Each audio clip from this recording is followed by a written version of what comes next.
Feliz sábado a todos, irmãos e amigos que estão aqui nesta manhã. Feliz sábado também para os internautas. Que todos nós possamos desfrutar das horas sagradas desse santo dia aqui em nossa igreja.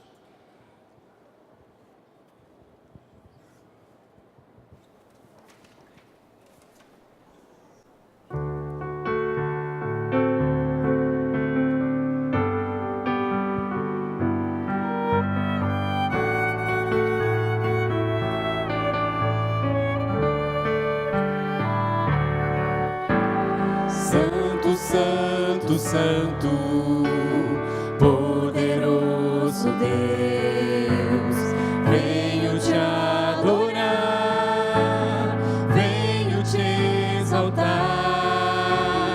Santo, Santo, Santo, nosso Criador, eu entrego a ti o meu louvor. Santo, Santo, poderoso Deus, venho te adorar, venho te exaltar. Santo, Santo, Santo, nosso Criador, eu entrego a ti o meu louvor.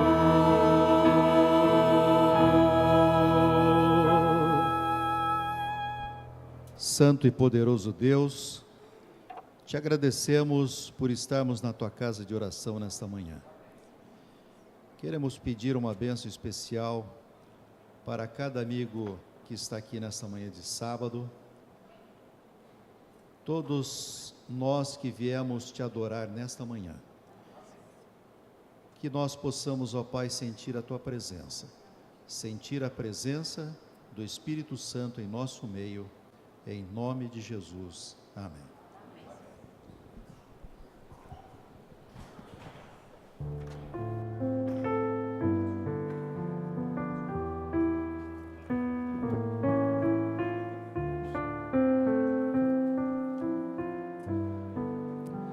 Bom dia a todos, feliz sábado. Agora nós teremos um momento bem especial para uma família.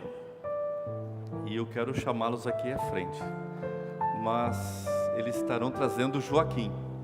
Então deixa eu chamar aqui o Jefferson e a Lana. Eles vão trazer o pequeno Joaquim para nós. E nós hoje vamos dedicá-los ao Senhor. O Jefferson e a Lana, eles não são membros da Igreja do Boqueirão. Eles moram no IAP, estudam lá no IAP, ele faz teologia. E ele escolheu hoje então a nossa igreja para dedicar o pequeno Joaquim. Pode ver, estão os avós também. Pode subir aqui, por favor.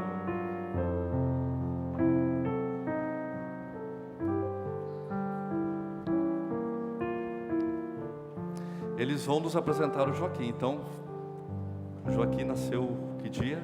Nasceu dia 28 de outubro. Ok, nasceu de manhã, à noite, à tarde? Às 11 horas da manhã. Quantos quilos? 3 quilos e 150. Então tá ok. Então ele está com 2 meses, não? 2 meses.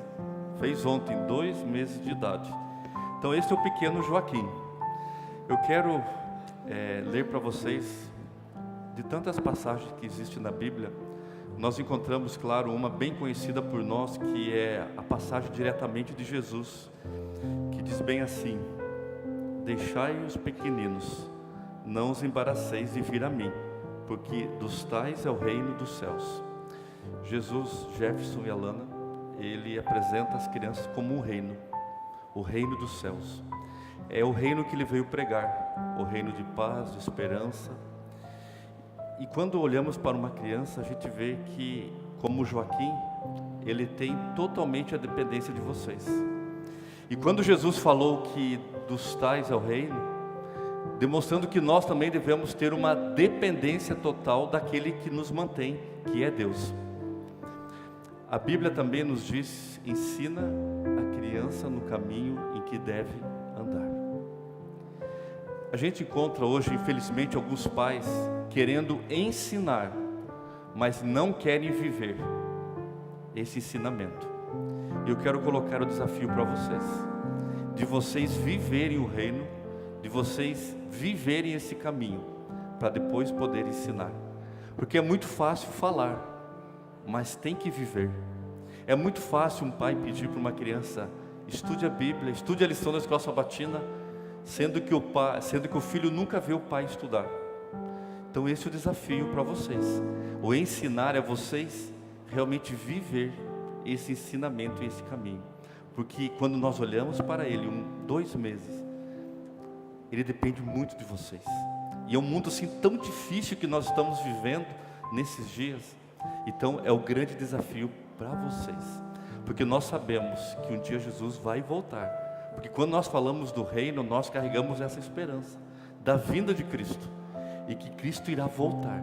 Mas Ele quer levar todos vocês. E principalmente o Joaquim. Eu quero saber se vocês aceitam esse desafio de ensinar o Joaquim nos caminhos do Senhor. Vocês aceitam o desafio de todos os dias realizar o culto com ele? Vocês aceitam o desafio de sempre trazê-lo à casa do Senhor? E vocês querem entregar para Jesus no dia da sua vida? Que Deus abençoe vocês. Nós vamos fazer uma oração de dedicação. Como igreja adventista, nós não podemos batizar um pequeno bebê de 2 meses, porque a Bíblia fala que tem que crer, mas ele ainda não crê. Mas vai chegar um momento que ele vai tomar essa decisão. Daí sim, nós poderemos batizá-lo. Então nós seguimos o princípio como Jesus, quando criança, ele foi apresentado no templo, foi dedicado através de uma oração. E nós queremos agora nos ajoelhar aqui na frente. Você, de uma forma reverente, poderá também fechar os seus olhos. Estaremos dedicando o pequeno Joaquim para o Senhor.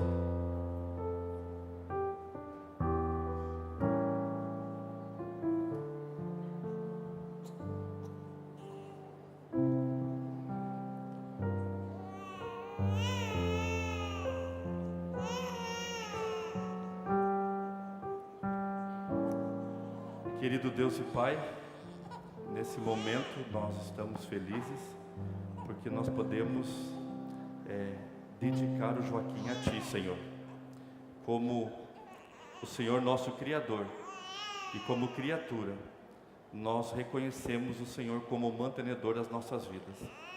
Aqui está o pequeno Joaquim, com vida, com saúde, e nós, através dos pais aqui, o Jefferson, a Lana, eles sentem-se gratos a Ti por esse momento tão especial. Por isso, Senhor, nós queremos pedir a Tua bênção ao pequeno, hoje com 2 meses de idade, o Joaquim, mas que ele cresça nos seus caminhos, através da influência dos pais, e que ele chegue ao momento da decisão da sua vida, de publicamente aceitar o batismo. Mas nesse período, Senhor, que os pais continue tendo sabedoria, também aos avós. Por isso, Senhor, nós dedicamos o Joaquim nas Tuas mãos, em nome de Cristo Jesus, o nosso Salvador. Amém.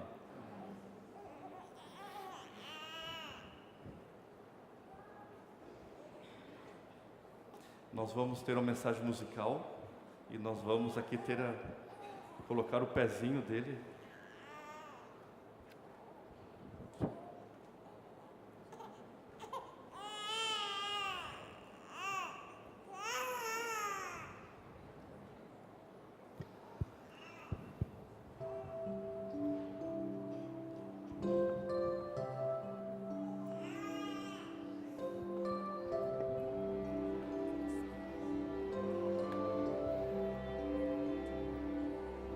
Que amor imenso Deus mostrou em nos dar um doce meigo ser que transformou as nossas vidas.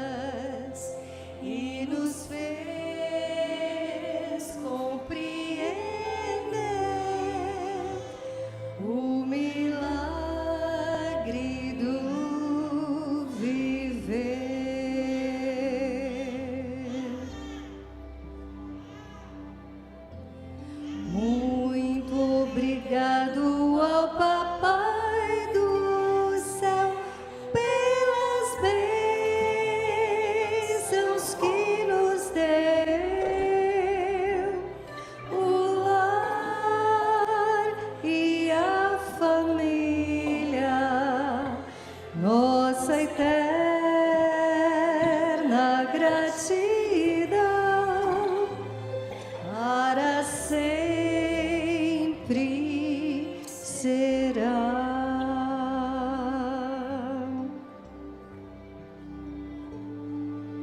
Ó Pai, ensina a conduzi-lo no caminho para o céu, que cresça em sabedoria e vivamos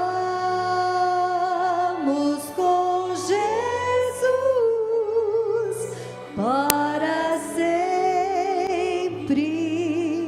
Amém.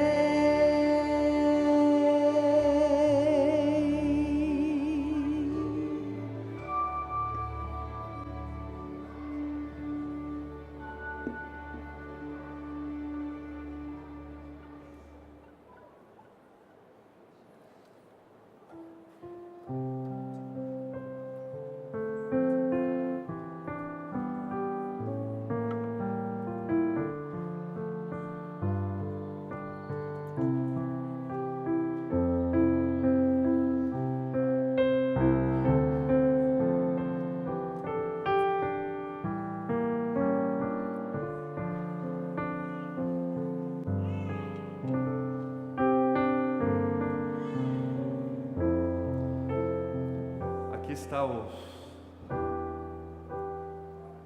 a identidade do Joaquim, pezinho. Então aqui está a sua Bíblia para o culto. Aqui já estão planejando a Bíblia para quando ele batizar, e acho que a Bíblia para quando ele casar também. Já está encomendado o rapaz aqui. E Deus abençoe vocês, tá ok? Deixa eu botar aqui. Está animado hoje.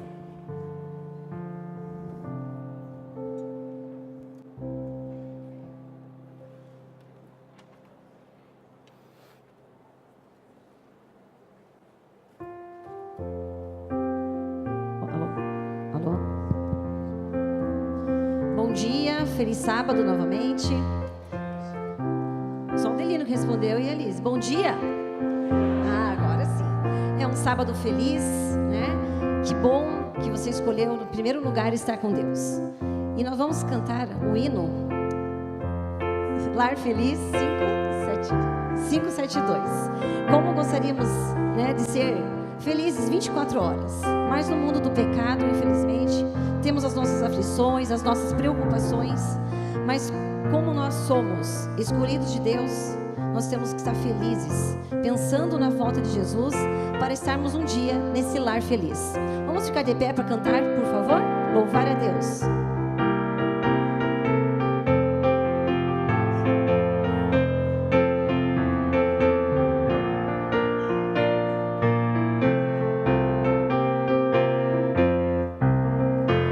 Eu avisto uma terra feliz, onde irei para sempre morar.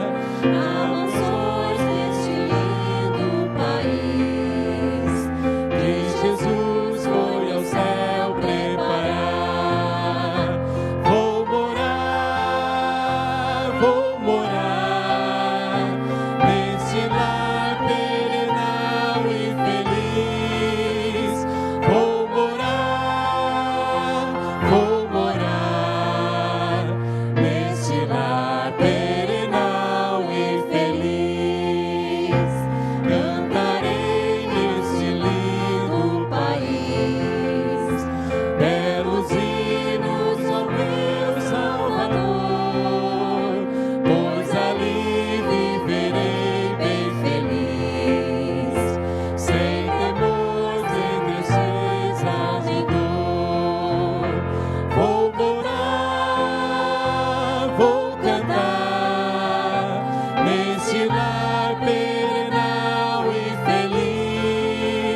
estar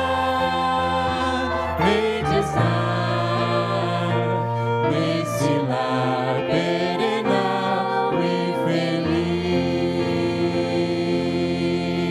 feliz. Amém?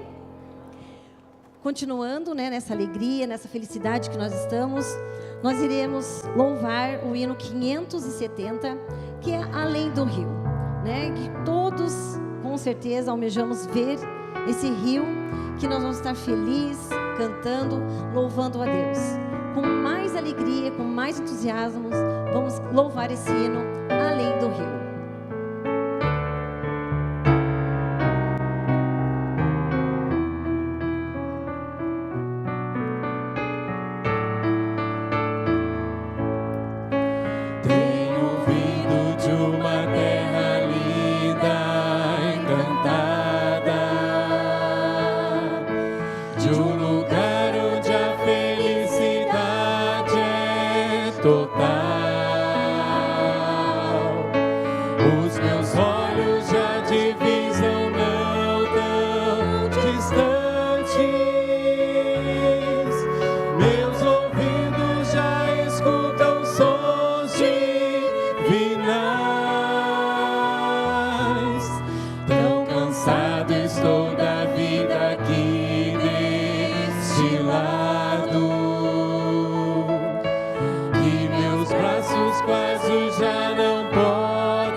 Aquele que pode fazer infinitamente mais do que nós pensamos ou sonhamos, está disposto a nos atender nessa manhã, amém? A Bíblia também fala que, em Filipenses 4,19, que Ele atenderá todas as nossas necessidades, amém? Quero convidar você a colocar-se ajoelhados para falarmos com o nosso Deus.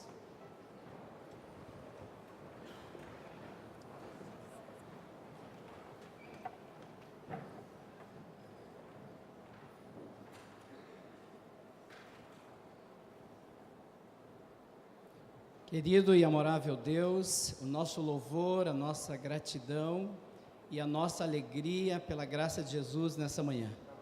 Obrigado, Senhor, pelos hinos que podemos louvar ao Teu nome, que nos trouxeram alegria ao nosso coração. Pedimos novamente que Teu Santo Espírito permaneça conosco, falando às nossas mentes e corações nessa manhã.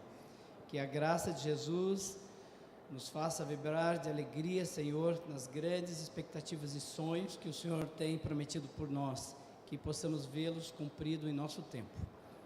Senhor, nosso Deus, nós temos visto os projetos e as expectativas humanas cada dia decaírem, mas a esperança e a alegria em Cristo Jesus têm crescido em nosso coração. Obrigado porque Teus projetos, as Tuas promessas têm sido cumpridas a cada dia. Essa semana tivemos a comemoração do Natal, lembrança do maior presente que um ser humano pode ter recebido. E estamos aqui para agradecer porque o Senhor se lembrou desse planeta, nos trouxe alegria e esperança. Mas tivemos a irmã Cleia que descansou, também a esposa do pastor Rodolfo Gorski, mas que a alegria, Senhor, e a esperança possa brilhar no coração dessas famílias. Que possamos ver mais firmes as Tuas promessas acontecendo no coração de cada um deles, Senhor, também no nosso coração. Nessa manhã pedimos, Senhor, pelos enfermos da nossa igreja, que o Senhor possa estar alentando o coração deles, sabendo que é só um pouquinho mais, nós não teremos mais lágrimas, mais dores, nem pranto, nem clamor. Em especial nós lembramos da sogra do irmão Elias Saraiva, que o Senhor possa abraçá-la, cuidar dela, Senhor, nesses momentos de tratamento, que ela possa ver, brilhar mais a esperança em Cristo Jesus. Continua falando conosco, que Teu Santo Espírito seja derramado em plenitude, os membros dessa igreja, também os nossos irmãos que não estão aqui, nossos queridos, que possam estar sendo guardados e dirigidos por Tua graça. Dá-nos um dia feliz, as Tuas mensagens nessa manhã, por Jesus. Amém.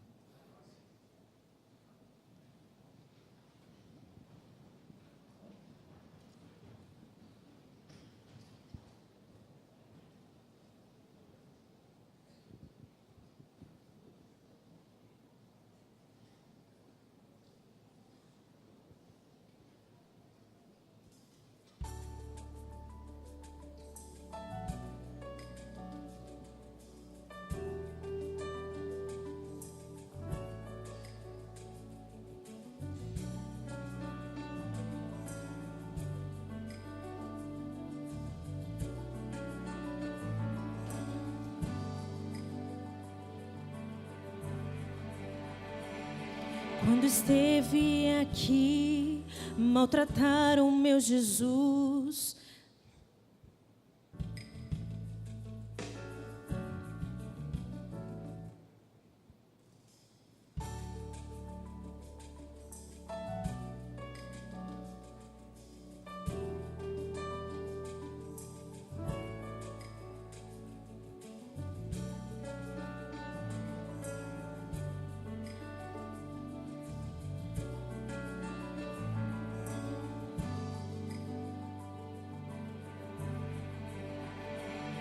Quando esteve aqui, maltrataram meu Jesus para tentar impedir sua missão.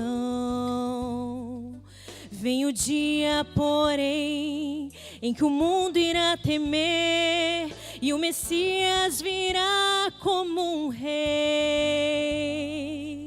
Seu reino, enfim, não vai passar, tão certo quanto Ele existe. Eu verei meu Jesus, com seus anjos irá voltar, o seu rosto verei tão puro. Quando eu ver suas mãos com as marcas dos cravos que eram meus. Eu vou dizer: estou pronta, meu Senhor.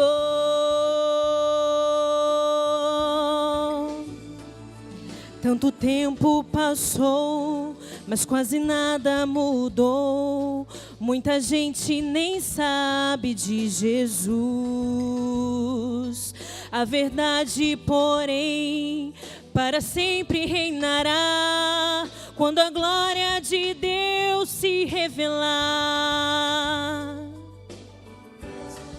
Sim, vai voltar,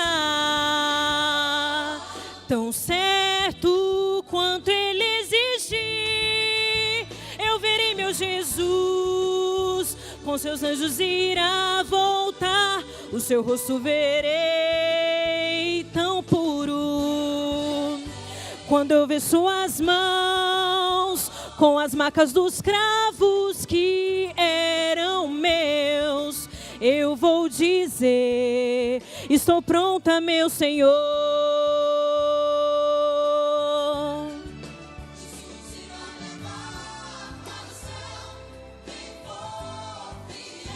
Até o fim.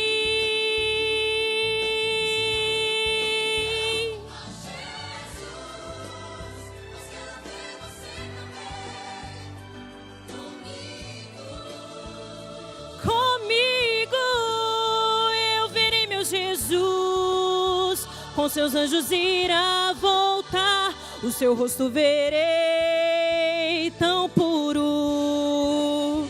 Quando eu ver suas mãos, com as marcas dos cravos que eram meus, eu vou dizer: estou pronta, meu Senhor.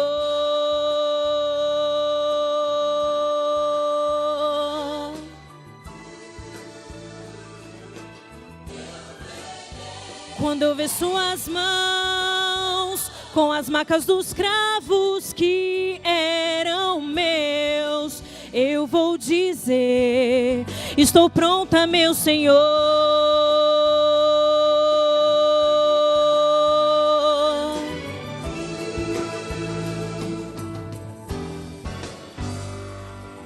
Amém.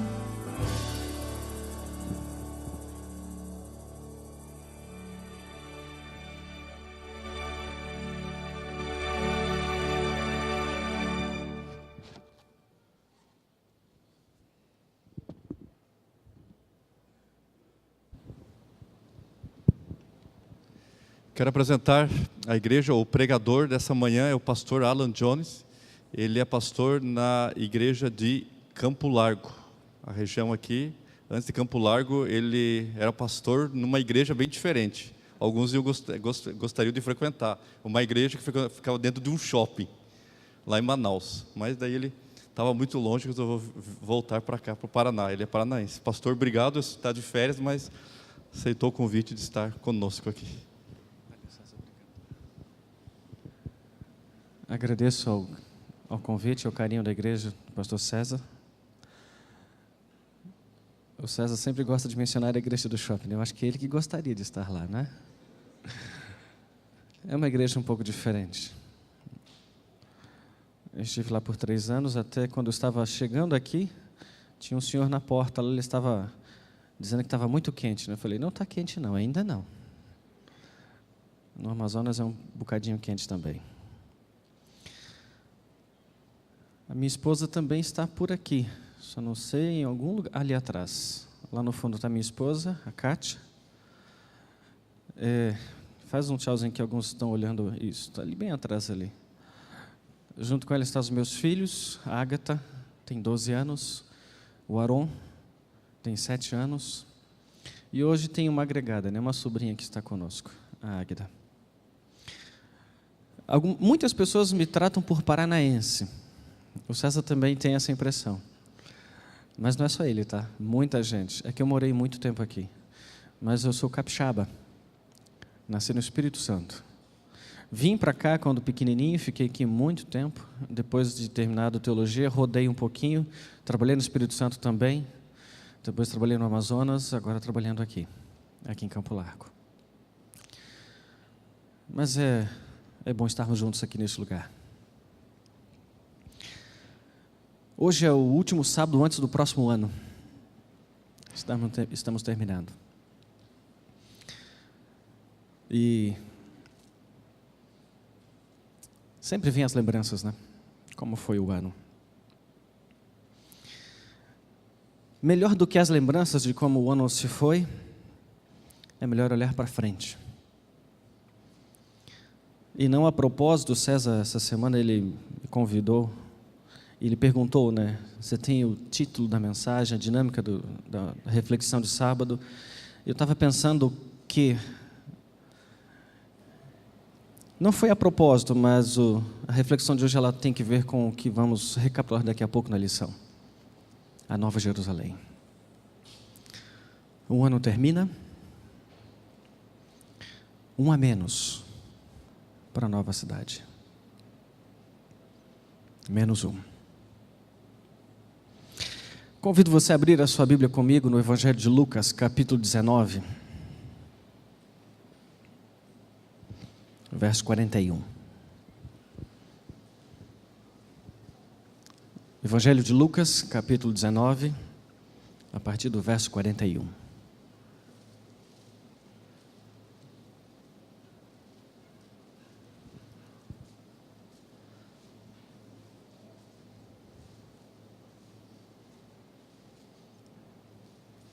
Estou lendo numa versão um pouquinho diferente, nova versão transformadora, NVT.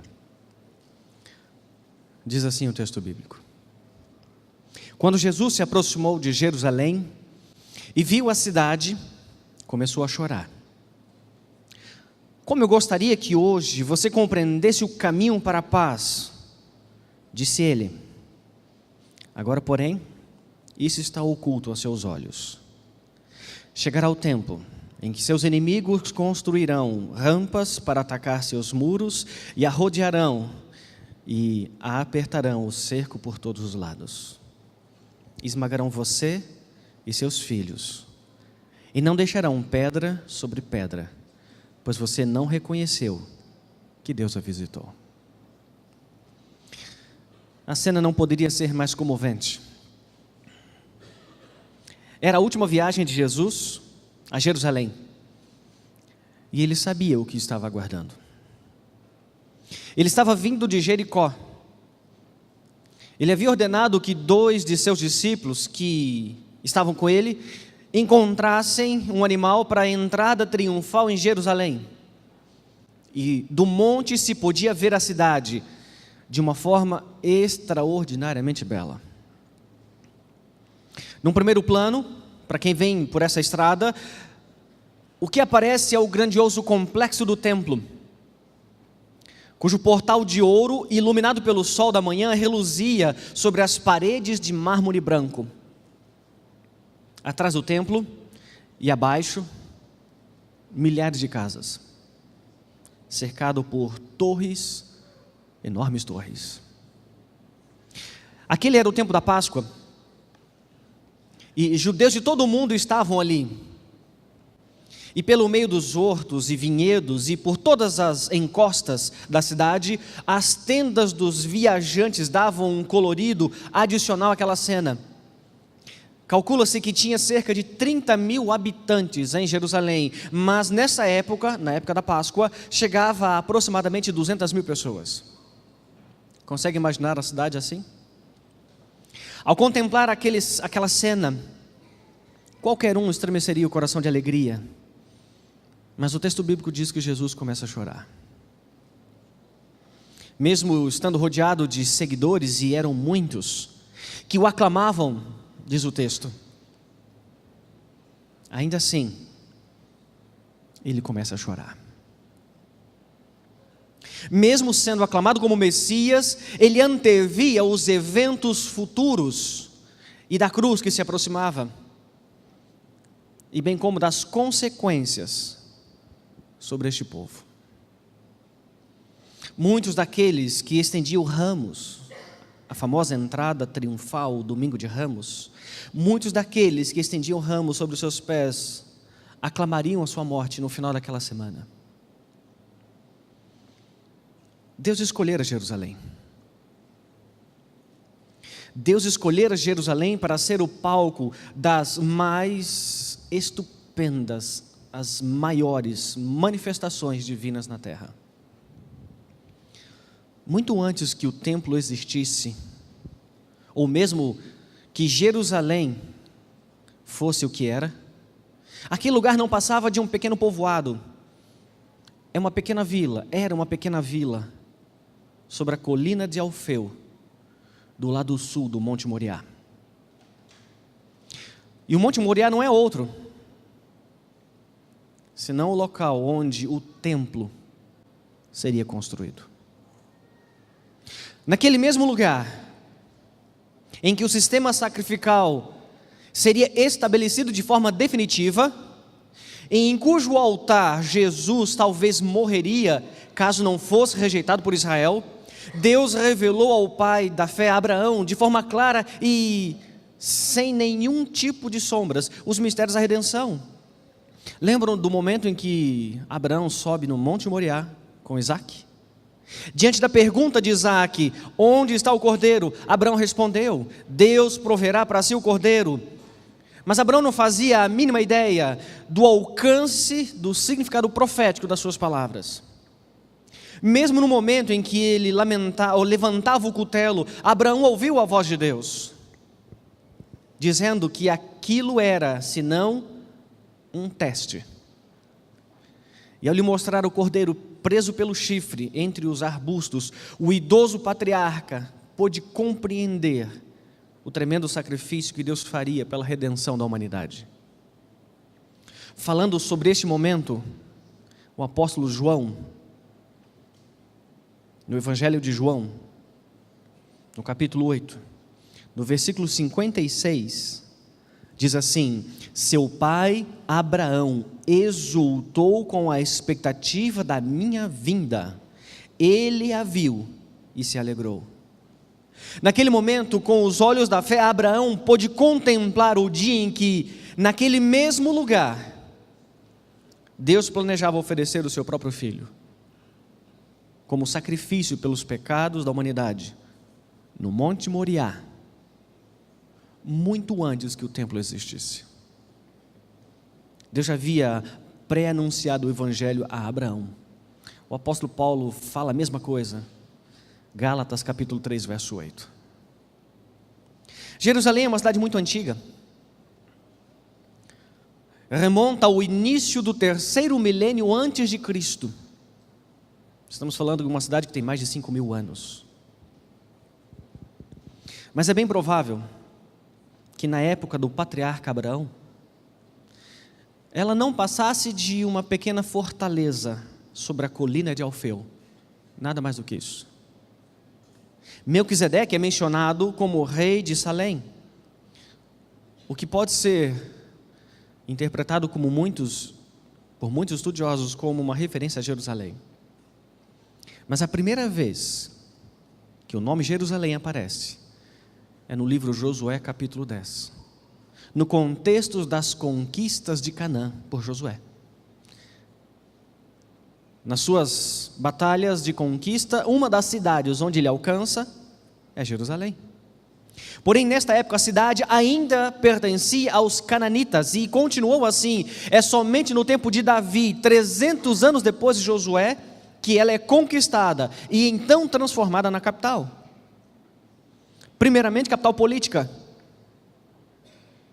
É só quando o templo é construído em Jerusalém, por Salomão, é que Jerusalém ela alcança o apogeu de sua história. É Salomão quem edifica o templo, organiza as cerimônias. E quando, da fundação do templo em Jerusalém, vale lembrar que o templo tinha algumas funções básicas. Isso tem que ver com Jerusalém também.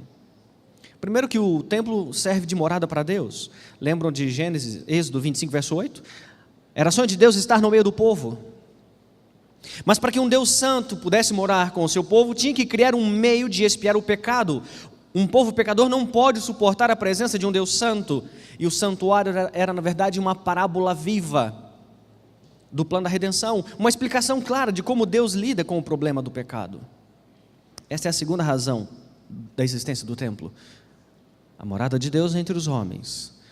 Uma forma de purificar estas pessoas para que elas continuem na presença de Deus. E há uma terceira razão da existência do templo. Lembram do que Deus diz a Abraão? Em ti serão benditas todas as nações. Jerusalém deveria ser um modelo, um centro evangelístico para o mundo. Dá uma olhada em Isaías, vamos ver? Isaías capítulo 2. A partir do primeiro verso. Olha o que está escrito aí. Isaías capítulo 2, a partir do primeiro verso. Olha o que deveria ser Jerusalém. Isaías 2, a partir do primeiro verso. Diz assim o texto: esta é uma visão que Isaías, filho de Amós, teve acerca de Judá e Jerusalém. Nos últimos dias, o monte da casa do Senhor será o mais alto de todos. Será elevado acima de todos os outros montes, e povos de todo o mundo irão até lá para adorar. Gente de muitas nações virá e dirá: venham, vamos subir ao monte do Senhor, à casa do Deus de Jacó. Ali Ele nos ensinará seus caminhos, e neles andaremos. Pois a lei do Senhor sairá de Sião, sua palavra virá de Jerusalém. O Senhor será mediador entre os povos e resolverá os conflitos das nações. Os povos transformarão suas espadas em arados e suas lanças em podadeiras. As nações deixarão de lutar entre si e já não treinarão mais para a guerra. Jerusalém deveria ser um modelo e um centro evangelístico para o mundo. Esse texto de Isaías descreve o propósito da razão de ser, de existir, de Jerusalém. É uma cidade que estava na encruzilhada do mundo antigo.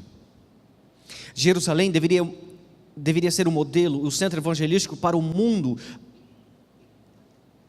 para que todas as nações pudessem chegar ao conhecimento do plano da redenção. Quando você observa este sonho, e agora volta para aquela cena de Jesus chorando, a morte de Jesus não precisaria ter sido violenta como foi. Não precisaria ter passado pelo que passou, não era para ter sido assim. A sua morte não precisaria ser tão cruel, sangrenta. Lembram de como foi o quase sacrifício de Isaac? Que sentimento tinha no coração de Abraão naquela hora? De ira, de raiva, de violência? Não. O quase sacrifício de Isaac nos ensina alguma coisa, como deveria ter sido o sacrifício do cordeiro. Não com violência, não com carnificina. Quem seguraria o cutelo? Não sei. Talvez o sumo sacerdote? Ou quem sabe a mão invisível do Pai? Aquela que apareceu no mesmo lugar quando Abraão estava com Isaac. Seria então um momento de arrependimento, de profundo pesar, não de um espírito de vingança e ódio como foi. A crueldade da cruz foi resultado da ingratidão, da rebeldia, da apostasia do povo. Tudo isso estratégia de Satanás. Primeiro Satanás tentou impedir Jesus de chegar à cruz. Lembram da morte das crianças de 2 anos abaixo, quando Jesus nasceu? Lembram da tentação? Da oposição dos líderes do Getsêmani? Mas como Satanás não conseguiu impedir Jesus de chegar ao sacrifício, então ele se esforçou ao máximo para tornar aquele momento o pior possível, o mais sangrento e cruel possível.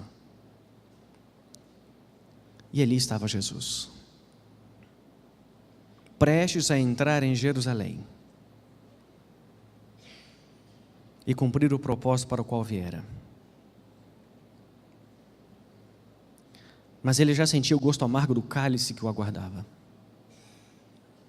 Ao olhar a cidade, seus olhos procuraram desesperadamente pela Jerusalém ideal, a Jerusalém dos seus sonhos, a cidade do sonho de Deus. Mas o que ele vê é apenas a Jerusalém real. Uma cidade mergulhada em pecado, em vícios, e cuja religião não passava de mera hipocrisia, de cerimônias formais desvirtuadas pelas tradições humanas, pela ganância e corrupção dos seus líderes. No exato momento onde Jerusalém estava para encontrar o seu momento mais glorioso, o propósito para o qual fora preparada, para viver o cumprimento das suas mais elevadas expectativas, Jerusalém estava para cometer o maior de seus pecados, o maior de seus crimes. É por isso que Jesus começa a chorar. Aquele texto que eu li com vocês, Lucas 19, quando Jesus olha a cidade e começa a chorar, aquele é o choro dos sonhos frustrados, da confiança traída, é o choro de um amor não correspondido, é o choro da decepção, é o choro da rejeição, de uma esperança perdida. Não que ele não soubesse que seria assim. O profeta Isaías também já havia mencionado como seria esse momento. Vamos voltar a Isaías. Abra sua Bíblia, capítulo 5. Primeiro verso em diante. Olha a descrição do profeta Isaías. Isaías capítulo 5, a partir do primeiro verso. Do tronco da linhagem de Jessé. Isaías 5, a partir do primeiro verso. Do tronco da linhagem de Jessé brotará um renovo, sim, um novo ramo, que de suas raízes dará frutos, e o Espírito do Senhor estará sobre ele, o Espírito de sabedoria e discernimento, o Espírito de conselho e poder, o Espírito de conhecimento e temor do Senhor. Ele terá prazer em obedecer ao Senhor. Eu abri aqui o capítulo errado, deixa eu voltar aqui, pronto, agora é o capítulo correto. Agora cantarei a meu amado uma canção sobre o seu vinhedo. Meu amado tinha um vinhedo numa colina muito fértil. Ele arou a terra, tirou as pedras e plantou as melhores videiras. No meio do vinhedo construiu uma torre de vigia e junto às rochas fez um tanque de prensar. Então esperou pela colheita de uvas doces, mas o vinhedo só produziu uvas amargas. Agora, habitantes de Jerusalém e Judá, julguem entre mim e meu vinhedo. O que mais poderia ter feito por meu vinhedo que já não fiz? Porque quando esperava uvas doces, ele produziu uvas amargas. Agora lhes digo o que farei com meu vinhedo. Removerei suas cercas e deixarei que seja destruído. Derrubarei seus muros e deixarei que seja pisoteado.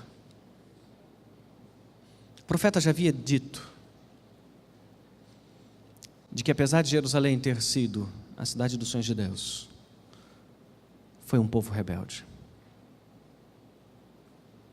Essas palavras retratam com muita precisão Jerusalém em quase toda a sua história. São poucos os momentos em que ela viveu à altura da sua elevada vocação.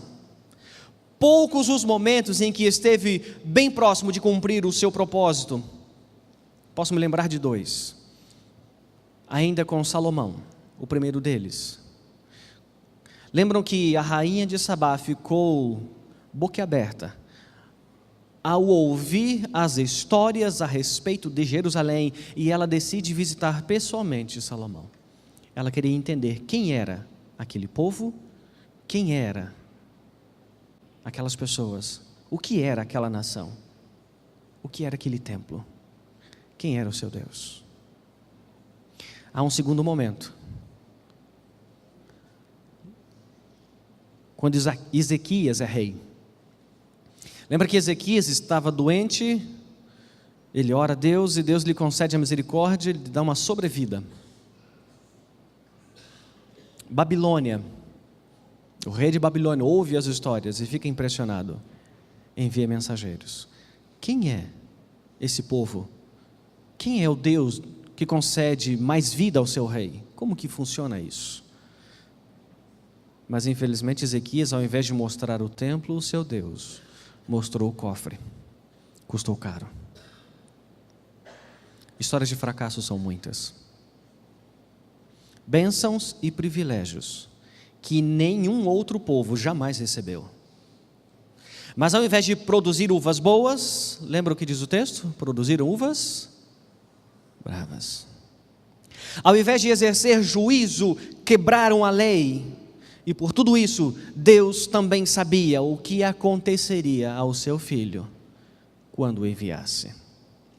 Jesus sabia perfeitamente o que lhe aguardava, mas não era para ser assim.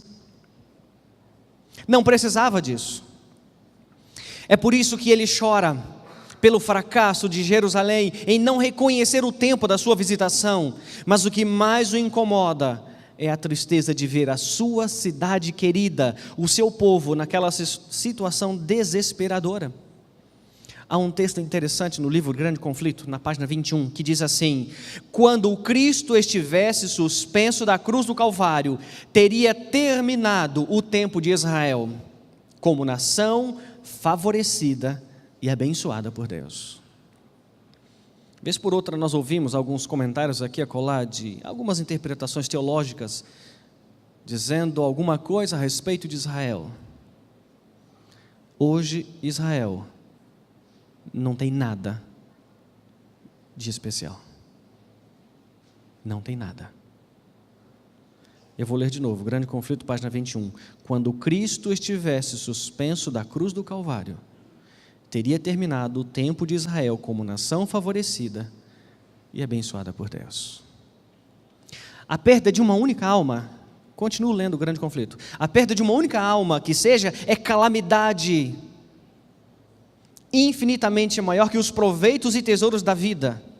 Mas, quando Cristo olhava para Jerusalém, achava-se diante dele a condenação de uma cidade inteira, de uma nação inteira. Sim, aquela cidade e nação que foram as escolhidas de Deus, não mais eram. As lágrimas de Jesus não eram a antecipação da sua própria morte, mas a expressão de seu coração partido pela recusa de Jerusalém em reconhecer e aceitar o amor de Deus. E naquela última semana, ele viria mais uma vez expressar toda a dor e a angústia que lhe esmagava o coração. Se você observar Mateus capítulo 23, todo o capítulo 23 de Mateus consiste numa severa repreensão aos líderes religiosos de Jerusalém, especialmente escribas e fariseus. Quando você abre Mateus 23, você vai ver várias vezes Jesus usando a expressão ai de vós, hipócritas. E todas as vezes que ele usa essa expressão, ele está falando com os líderes da igreja. Era deles o dever de ter preparado a cidade, o povo, para aquele dia, o momento da sua visitação. Eles tinham as Escrituras, diziam que conheciam as Escrituras, mas os seus pecados e hipocrisia os impedia de fazer aquilo que eles deveriam fazer.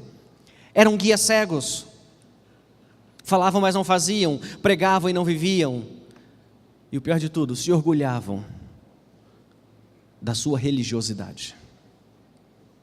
Pior foi terem perdido de vista a obra espiritual do Messias. O Messias que eles aguardavam era um líder militar, um líder civil, um político. Esperava alguém que os libertasse de Roma, restaurasse a dinastia de Davi, restaurasse o orgulho nacional. Mas o resultado não poderia ter sido pior. Estava em vias de cometer o maior de seus crimes: a rejeição daquele a quem tanto esperavam. É por isso que Jesus usa as palavras: Jerusalém, Jerusalém, que mata os profetas, apedrejes aqueles que te foram enviados, eis que a vossa casa ficará deserta. Dito e feito. As palavras de Jesus se cumprem em sua literalidade.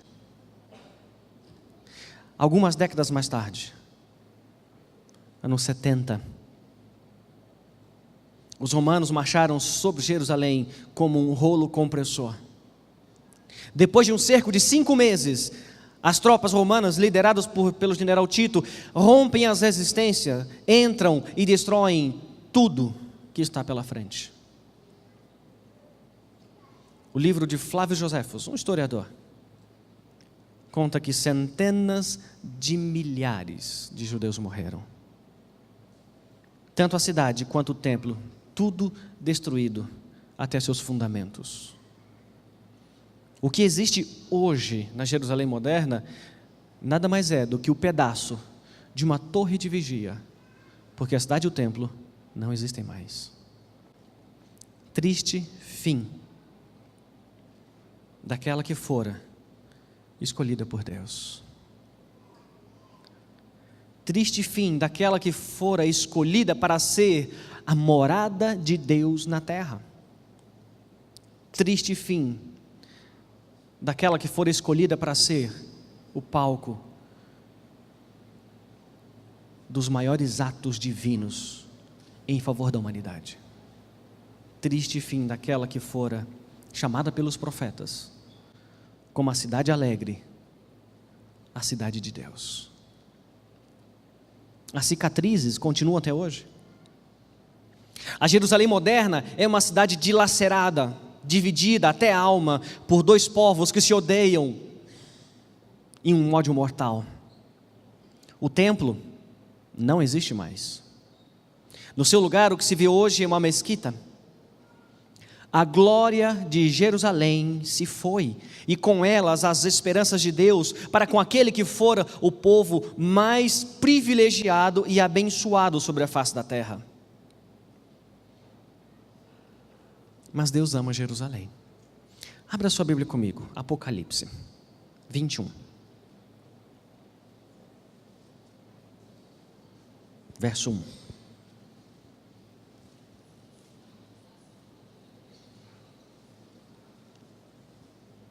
Apocalipse 21, versículo 1 e o 2. Então vi um novo céu e uma nova terra, pois o primeiro céu e a primeira terra já não existiam, e o mar também não mais. E vi a cidade santa. Como é o nome da cidade? Deus ama Jerusalém e por isso a sua memória será perpetuada. Seu tempo como cidade santa, como cidade escolhida, há muito já passou.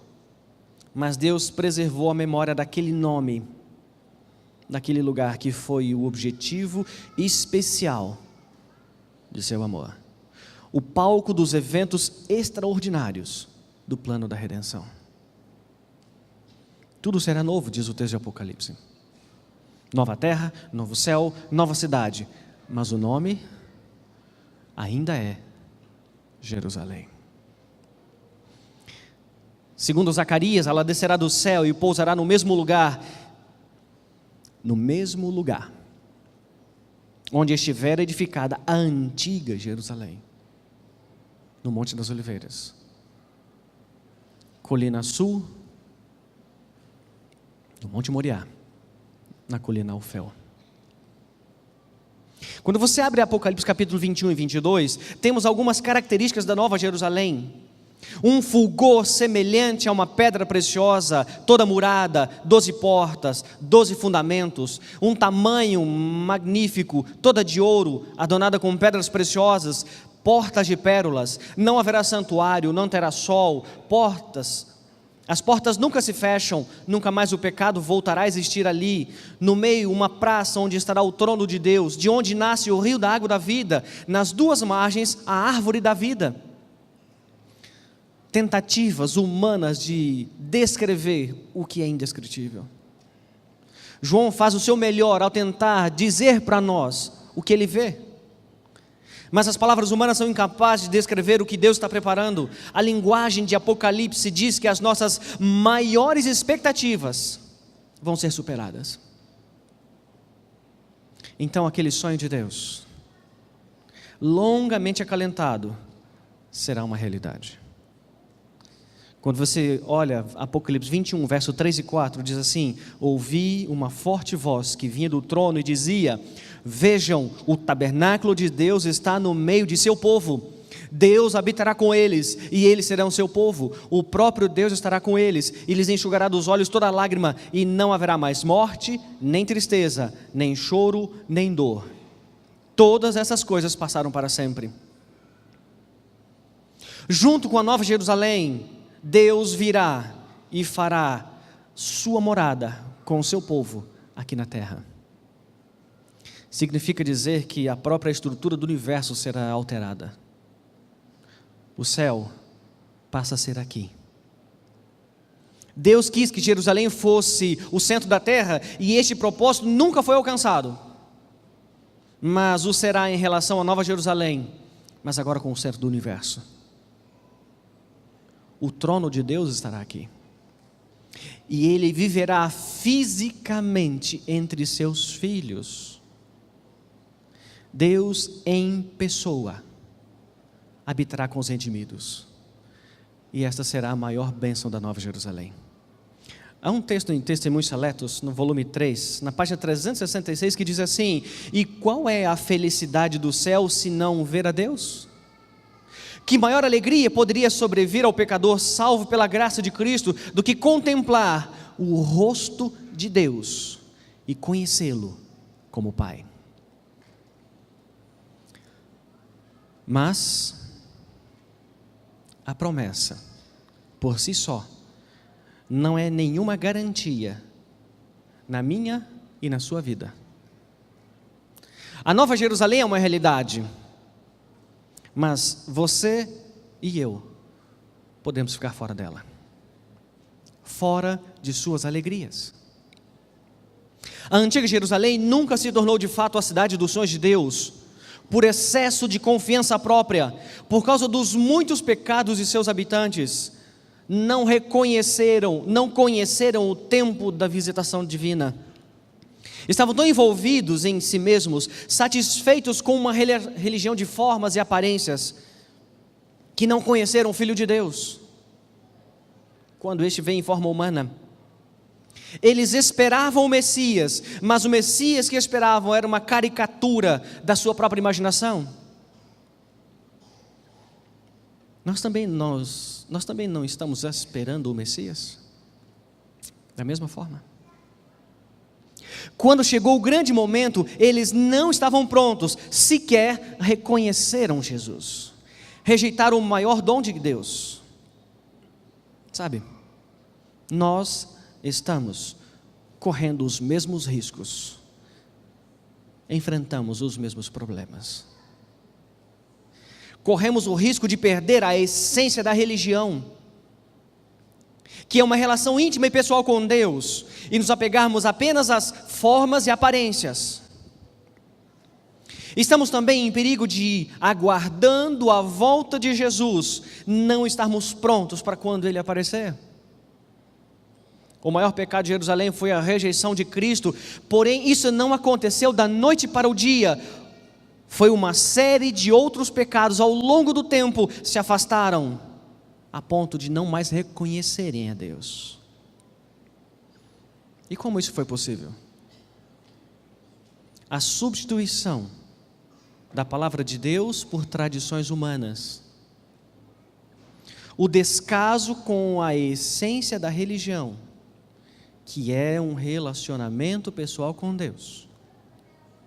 A adoção de uma religião hipócrita e a acomodação aos gostos e preferências pessoais.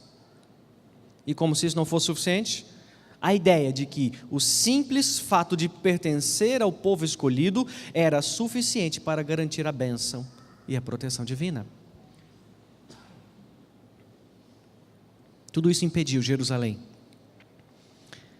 de reconhecer o seu Deus. Porém, nós estamos, de uma forma ou outra, praticando os mesmos pecados. Repetimos a história. Caminhamos na mesma direção.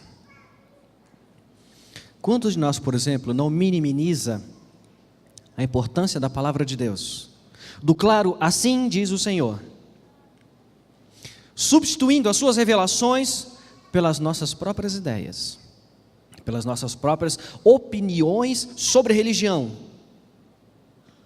E é comum ouvirmos, mas Deus é amor.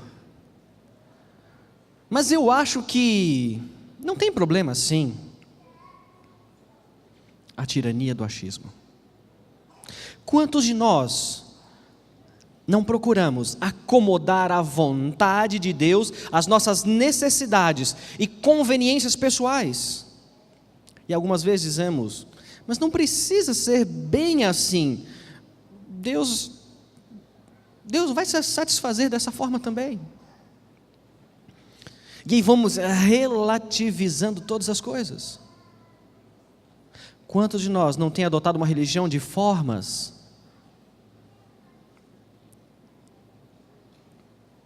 em detrimento de estudar a Bíblia, de orar, de um relacionamento com Deus?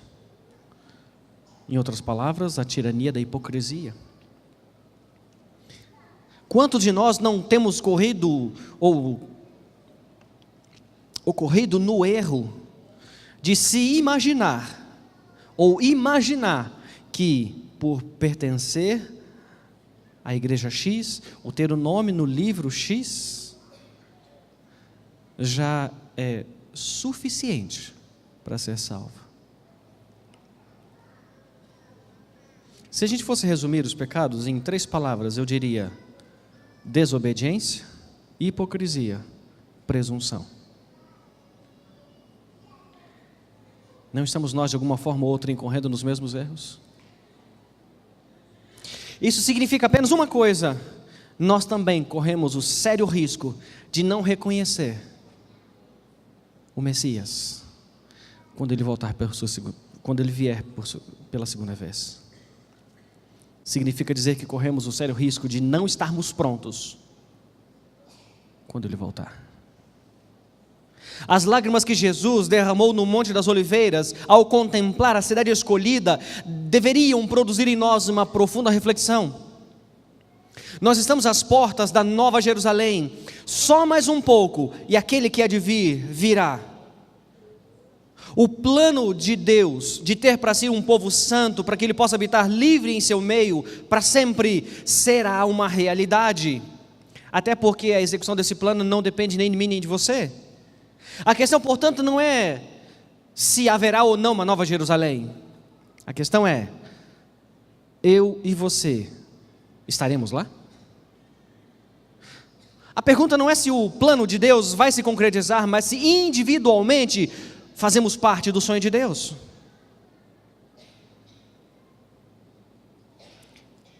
Onde você quer morar para a eternidade?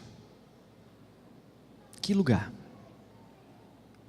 Convido você a olhar com os olhos da fé para Jerusalém de Deus, a cidade dos sonhos de Deus, a Nova Jerusalém. Mas não apenas por causa das suas ruas de ouro ou as portas de pérola, mas acima de tudo porque ali você estará na presença de Deus. Este é o sonho de Deus. E você quer fazer parte dele?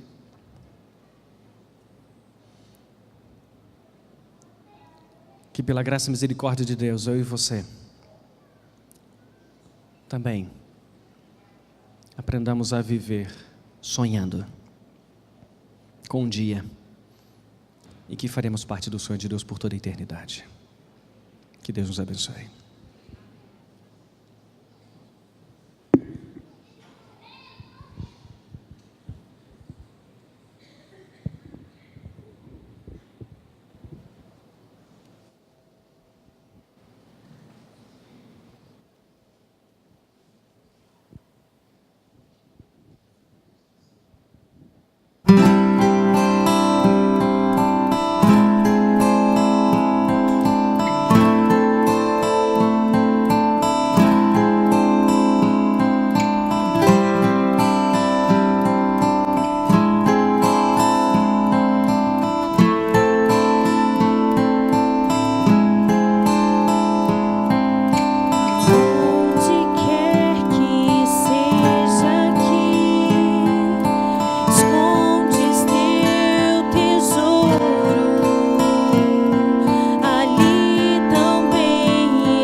na jornada dessa vida.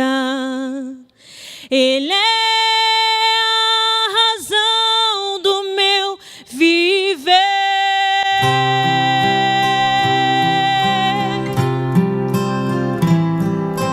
Cristo é o tesouro, Ele é a razão pela qual eu vivo. Será o meu tesouro até eu morrer.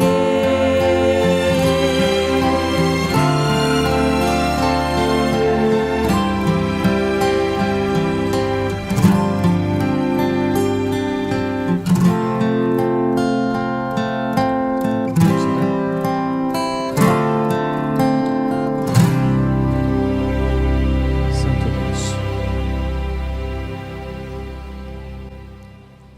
Quando observamos de que nos sonhos de Deus, Tu estás entre nós. Almejamos, Pai, também este dia, onde estaremos face a face por toda a eternidade. Nos ajude a sonhar e a viver para que este sonho seja uma realidade também para cada um de nós, Pai. Oramos em nome de Jesus. Amém, Senhor.